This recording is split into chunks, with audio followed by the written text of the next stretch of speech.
A plane mirror is moving with a velocity of mirror हमें दे रखी है 4i cap plus 5j cap plus 8k cap. A point object in front of the mirror moves with a velocity. Object की जो velocity है वो आपकी हो जाती है 3i cap plus 4j cap plus 5k cap. Here k cap is along the normal. इस normal के along है k cap.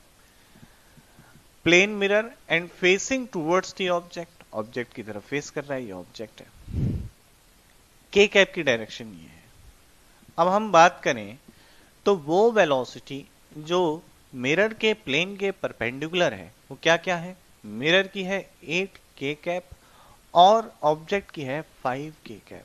Velocity of object मैं केवल कंपोनेंट की बात करूंगा जो प्लेन मिरर के प्लेन के परपेंडिकुलर है उनकी. तो उसकी बात करूं, उस कंपोनेंट की बात करूं तो रिलेटिव टू द मिरर जो हो जाएगा वो हो जाएगा -3.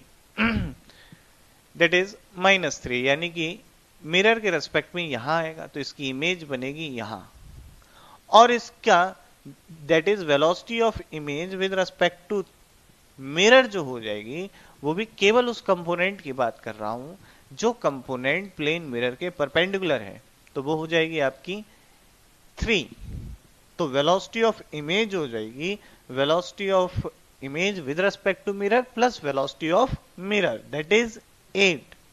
तो आपकी वेलोसिटी ऑफ इमेज का कंपोनेंट हो जाएगा 11 के कैप. बाकी सारी चीजें सेम रहेंगी, उसमें कोई चेंज नहीं आएगा. तो फाइनल वेलोसिटी ऑफ इमेज जो हो जाएगी वो हो जाएगी 3i cap plus 4j cap plus 11k cap, and that is the final answer.